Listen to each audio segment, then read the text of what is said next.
निवात्रम कर्मचारी साथियों, IFMS 3.0 पे किसी भी कर्मचारी की, खास करके जो नए कर्मचारी है, उनकी एम्प्लॉय आईडी के लिए अगर आपने रिक्वेस्ट भेजा हुआ है तो वो रिक्वेस्ट कैसे चेक करेंगे। कई बार रिक्वेस्ट भेजे हुए काफ़ी दिन हो जाते हैं और अपन देखते हैं और रिक्वेस्ट पेंडिंग आता है, तो उसको एक बार आपको चेक जरूर करना है कि कहीं वो रिजेक्ट तो नहीं हुआ। कई लोगों के रिजेक्ट जो प्रपोजल भेजे हुए या जो रिक्वेस्ट भेजे हुए वो रिजेक्ट हो जाते हैं और वो इंतजार करते रहते हैं कि आईडी नहीं बनी। ऐसी स्थिति में आपको दोबारा रिक्वेस्ट भेजना है और जो कमी रही है उसको आपको दूर करके काम करना है। तो सबसे पहले तो बात करेंगे कि आप कैसे चेक करेंगे कि जो आपने रिक्वेस्ट भेजा था। तो इसके लिए आपको पता है जो रिक्वेस्ट भेजते हैं वो एचओ रोल से भेजते हैं। तो सबसे पहले आपको एचओ रोल देखना है और एचओ रोल में माई वर्क टास्क में आपको आना है और माई वर्क टास्क में आपको यहाँ या तो ऑल रिक्वेस्ट पे आप क्लिक करेंगे तो आपकी ये शो हो जाएगा। आप यहाँ से तारीख वगैरह देख लें। अब यहाँ जैसे एक रिक्वेस्ट भेजा हुआ है जो 10 अगस्त 2026 को भेजा हुआ था और ये करंट असाइनी यानी ज्योतिबाला व्यास मैडम के नाम से असाइनी है। अब यहाँ स्टेटस में अप्रूव्ड आ रहा है और करंट स्टेटस में पेंडिंग आ रहा है। अब इसका मतलब हुआ कि अप्रूव का मतलब कि यहाँ से डीडीओ लेवल से ये अप्रूव हो चुका है, लेकिन जो एचओडी लेवल से पेंडिंग बता रहा है। अब इसको आपको एक्शन बटन में जाकर के यहाँ जो आई बटन दिया हुआ है इस पर आपको क्लिक करके यहाँ चेक जरूर करना है कि वास्तव में क्या स्थिति है। यहाँ देखेंगे तो सबसे ऊपर जैसे यहाँ एचओ रोल में अप्रूव्ड है, 10 तारीख को सबमिटेड है, उसके बाद में फॉरवर्ड है, अप्रूव्ड है, मतलब फॉरवर्डेड है और सबमिटेड है। तो यहाँ से जो देखेंगे तो यहाँ जैसे चेकर मेकर अप्रूव 3 रोल से यहाँ डीडीओ का नाम आएगा और चौथे में पेंडिंग आ रहा है ज्योतिबाला व्यास और यहाँ कुछ भी नहीं आ रहा है, सिर्फ पेंडिंग आ रहा है। इसका मतलब है अभी ये रिजेक्ट नहीं हुआ, रिवर्ट नहीं हुआ है, तो थोड़ा सा वेट करना है। अब मैं आपको बताऊँगा कि अगर मान लो किसी का रिक्वेस्ट सबमिट हो गया तो उनकी कैसे आप चेक करेंगे और आईडी कैसे पता करेंगे। तो यहाँ जैसे मैं दोबारा दूसरे वीडियो लॉगिन को करके बता रहा हूँ। यहाँ से एम्प्लॉय मैनेजमेंट पे आएंगे और एचओ रोल में ही आपको जाना है और एचओ रोल में जाने के बाद में आपको यहाँ सबसे पहले माई टास्क लिस्ट पे क्लिक करना है और यहाँ ऑल रिक्वेस्ट पे आपको क्लिक करना है। अब ऑल रिक्वेस्ट पे क्लिक करेंगे तो यहाँ एक आ रहा है employee registration request for employee का नाम आ रहा है और 9 अगस्त 2026 ये 9 अगस्त को भेजा हुआ था। ये स्टेटस अप्रूव्ड आ रहा है। तो यहाँ तो स्टेटस अप्रूव्ड उनके भी आ रहा था, लेकिन करंट स्टेटस में उनके पेंडिंग आ रहा है और यहाँ आ रहा है कंप्लीटेड। मैं आपको दोनों का जो आपको बताया था, मैंने दोनों में अंतर बता दूं। तो यहाँ जैसे ही आ रहा था यहाँ अप्रूव्ड आ रहा है स्टेटस, लेकिन करंट स्टेटस में पेंडिंग आ रहा है, जबकि अभी जो मैंने आपको बताया उसमें यहाँ कंप्लीटेड आ रहा है। इसका मतलब है इनकी आईडी बन चुकी है। अब कैसे पता करेंगे तो यहाँ एक्शन बटन पर आपको क्लिक करना है। तो एक्शन बटन पर क्लिक करेंगे तो यहाँ सबसे पहले सबमिटेड 9/8/2026 को सबमिट किया और उसके बाद में 10 तारीख को यहाँ से मेकर चेकर और अप्रूव रोल से 10 तारीख को भेजा था और ये 10/8/2026 को भेजा हुआ है अप्रूव रोल से। और यहाँ वापस एचओडी है अप्रूव्ड और कंप्लीटेड है 25/8/2026, यानी ये कल ही आईडी बनी है। तो जिनका रिक्वेस्ट 9 या 10 तारीख को भेजा हुआ था, 9 को मेकर चेकर से भेजा था, लेकिन 10 तारीख को मैंने जब ये आईडी का रिक्वेस्ट भेजा था तो वीडियो बना करके बताया था कि आप कोशिश करें कि कार्यालय समय में ही भेजे रिक्वेस्ट।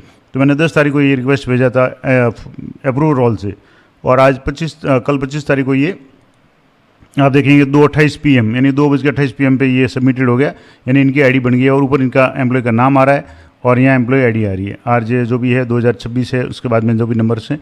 तो इसका मतलब हो गया कि जैसे 9 तारीख या 10 तारीख तक जो भी रिक्वेस्ट भेजे हुए हैं लगभग वो क्लियर हो गए हैं। आपके नहीं हुआ तो आपको एक बार ज़रूर चेक करना है कि कहीं कोई रिवर्ट वगैरह तो नहीं हुआ।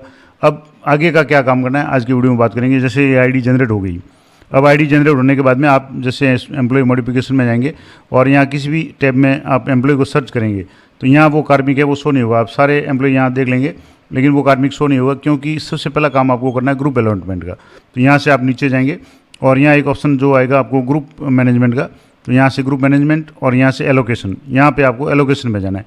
यहाँ एलोकेशन पे जाएंगे तो ये आईडी यहाँ शो हो रही है, एम्प्लॉय का नाम आ रहा है, एम्प्लॉय आईडी यहाँ शो हो रही है, डेजिग्नेशन क्लास 4th और GPF नंबर यहाँ NA आ रहा है, सर्विस कैटेगरी क्लास 4th आ रहा है और ग्रुप सेलेक्ट करना है। अब ग्रुप कौन सा सेलेक्ट करेंगे तो आपको IFMS 2.0 पे देखना है। यहाँ से जैसे IFMS 2.0 है इस पे जाकर के आपको यहाँ से देखना है कि इनके आप जो भी आपके ऑफिस आईडी के नंबर डाल करके आपको चेक करना है कि पोस्ट है वो किस बजट हेड में है, सेंक्शन इनका जो पद है यहाँ से देखेंगे। तो यहाँ मैं आपको बता दूँ, यहाँ से जैसे मैंने अभी कुछ समय पहले डाउनलोड किया था तो ये जो बजट हेड है ये है 22/02/0109/27/01 और इसी में इनके यहाँ चतुर्श्रेणी कर्मचारी यहाँ जैसे L1 दिया हुआ लेकिन L2 है और 1700 इनका है और 2 पोस्ट सेंक्शन है।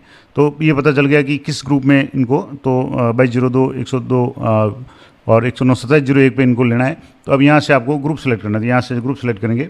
यहाँ जो एक ग्रुप ये बना हुआ है, इस ग्रुप में जो नाम ग्रुप का दिया हुआ है, ये ग्रुप इसी ऐड का है। तो यहाँ से इनको करके यहाँ एक्शन एलोकेट पे क्लिक करना है, चेक बॉक्स पे, और यहाँ सेव पे क्लिक करना है। यहाँ सेव पे जैसे क्लिक करेंगे, ये submit request are you sure want to allocate group employee, तो यहाँ से एलोकेट कर लेना है।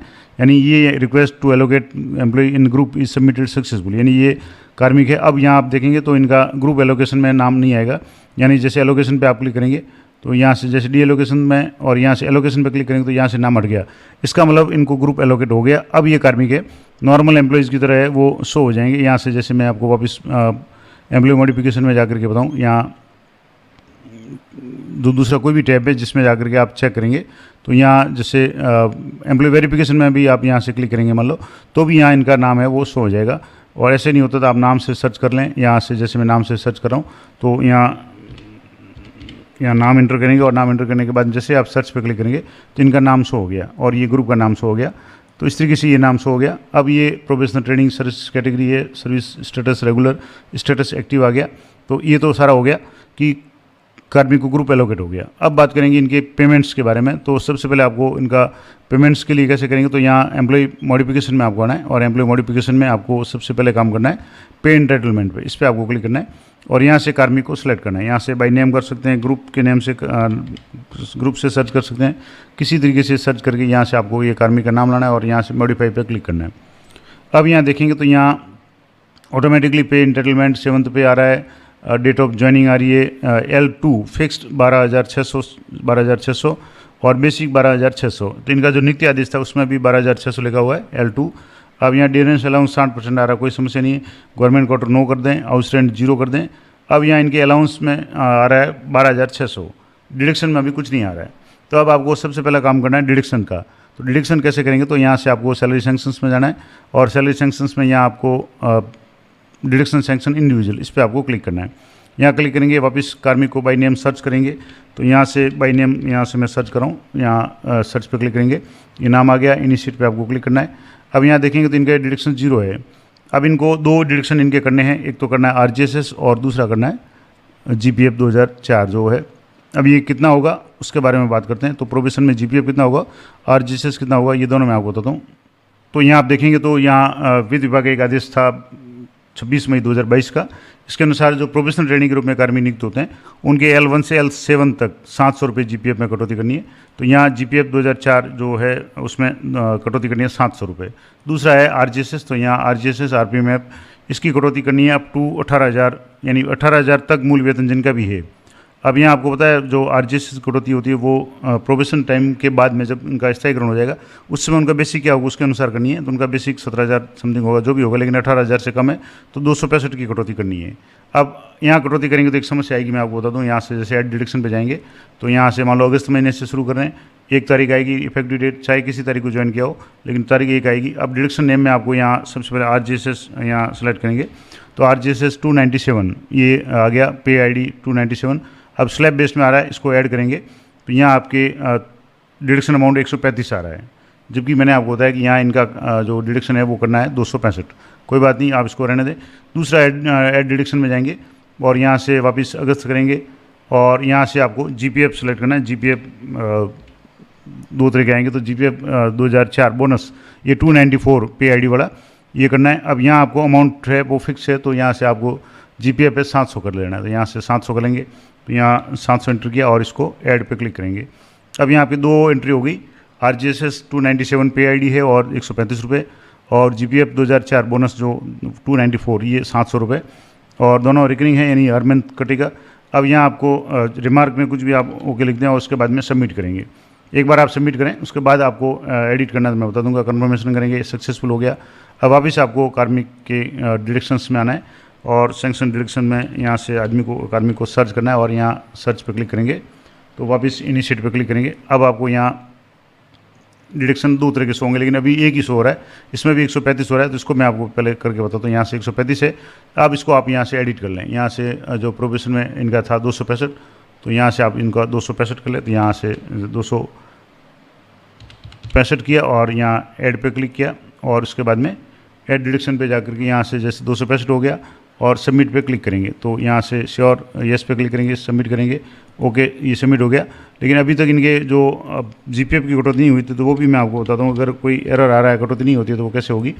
तो यहाँ आप देखेंगे तो एक तो यहाँ एक डिडक्शन तो हो गया, दूसरा जीपीएफ नहीं हुआ तो आप वापस अब यहाँ दोबारा एक बार करके आप देख लें। अगस्त से करना है, डिडक्शन नेम में आपको जीपीएफ बोनस लिखना है, यहाँ से जीपीएफ 294 और यहाँ अमाउंट है आपके यहाँ 700 कर लें क्योंकि फिक्स अमाउंट आ रहा है, और यहाँ से ऐड पे क्लिक करना है। यहाँ ऐड पे क्लिक करेंगे तो यहाँ 700 आ गया। अब इसमें भी आप कुछ लिख दें और उसके बाद में सबमिट पे क्लिक करेंगे, यस पे क्लिक करेंगे तो कंफर्मेशन मांगेगा और ये एक सक्सेसफुल हो गया। अब वापस एक बार आपको चेक करना है कि दोनों कटौती ऐड हुई है नहीं हुई। कई बार एक साथ करते तो हो सकता है ऐड नहीं हो या कोई और भी साइट इशू आ जाता है, तो इसको एक बार आपको पुनः चेक करना है। अब यहाँ आप देखेंगे तो दोनों कटौती ऐड हो गई, RGSS 265 रुपये और GPF 2004 700 रुपये। इस तरीके से 965 रुपये इनकी कटौती हो जाएगी। अब इनका जो बेसिक है वो आपको पता चल गया, बेसिक 12,600 जो भी है वो, और डिडक्शन से। अब इनकी जैसे यहाँ वापस सेंक्शंस में जाकर के चेक करेंगे, यानी अलाउंस सेंक्शन इंडिविजुअल पे जाकर के, तो यहाँ कार्मिक का बेसिक भी एक बार वापस चेक कर लें और यहाँ से कार्मिक को सिलेक्ट करने के बाद में सर्च पे क्लिक करेंगे और यहाँ इनिशिएट पे क्लिक करेंगे तो यहाँ बेसिक आ गया 12,600 और डिडक्शंस आ गई ये। अब ये दोनों अगर आप वापस दोबारा चेक करना चाहें कि कटौती और एक साथ चेक करना चाहें तो आप एम्प्लॉय मॉडिफिकेशन में जाकर के यहाँ मैनेजमेंट और यहाँ से एम्प्लॉय मॉडिफिकेशन में जाएंगे और मॉडिफिकेशन में जाने के बाद में आपको पे एंटाइटलमेंट पे आपको क्लिक करना है और यहाँ से कार्मिक को सिलेक्ट करना है। यहाँ एक बार अच्छी तरह से देख लें, कार्मिक को यहाँ वापस चेक कर लेंगे और यहाँ से सर्च पे क्लिक करेंगे और यहाँ मॉडिफाई पे क्लिक करेंगे। यहाँ मॉडिफाई पे आप क्लिक करेंगे तो यहाँ इनका बेसिक आ गया 12,600 और डिडक्शंस में दोनों आ गए RGSS 265 और GPF 700 रुपये। इस तरीके से 965 रुपये इनका डिडक्शन हो गया। ये चीज़ें आप कर लें। उसके बाद अगले वीडियो में बताऊँगा कि इनका जो सैलरी बिल है वो कैसे बनाएंगे, क्योंकि सैलरी बिल इन्होंने जिस तारीख को ज्वाइन किया है उस तारीख से बनाना पड़ेगा। अगर पूरे महीने का तब तो कोई समस्या नहीं है, लेकिन अगर महीने के जैसे अगस्त महीने में इनकी पोस्टिंग हुई तो किसी ने 7 अगस्त को किया, किसी ने 10 को किया, किसी ने 8 को किया, जिस भी तारीख को ज्वाइन किया है उस तारीख के हिसाब से बनाना पड़ेगा। अगर मध्याह्न पूर्व ज्वाइन किया तो उस दिन का पूरा पेमेंट बनेगा, मध्याह्न पश्चात किया तो अगले दिन से पेमेंट बनेगा। तो उस स्थिति में आपको पार्शियल पे बनाना पड़ेगा। पार्शियल पे कैसे बनाएंगे और पूरा प्रोसेस क्या होगा, कौन कौन से डॉक्यूमेंट्स आपको लगाने हैं, वो सारी जानकारी मैं आपको अगली वीडियो में दूंगा। तो मिलते हैं नेक्स्ट वीडियो में, तब तक जय हिंद, जय भारत।